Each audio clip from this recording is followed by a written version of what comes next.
నా పేరు గురుపాటి గోపీచందు, మాది మచిలీపట్నం.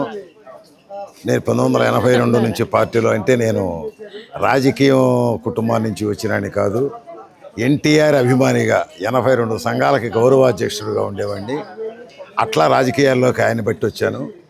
మరి మచిలీపట్నం మార్కెట్ యార్డ్ చైర్మన్గా ఒక 3 సంవత్సరాలు, కృష్ణా జిల్లా గ్రంథాలయ సంస్థ చైర్మన్గా 7 సంవత్సరాలు పనిచేశాను.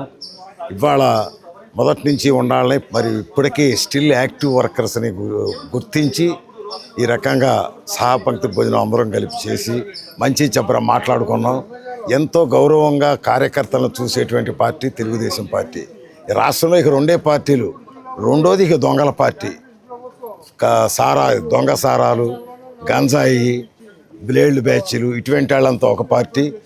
రాను రాను ఒకే మొక్కలో చెప్తున్నాను, తెలుగుదేశం పార్టీ వాళ్ళంటే పచ్చ చొక్కా వేసుకొని గౌరవంగా శుభ్రమైన కుటుంబంలోంచి వచ్చిన వాళ్ళని చెప్పి పిల్లలు ఇవ్వటానికి వస్తారు. వైఎస్ఆర్ పార్టీ అంటే చీచి అని చెప్పి మళ్ళీ గౌరవ చేస్తూ ఉంటారు.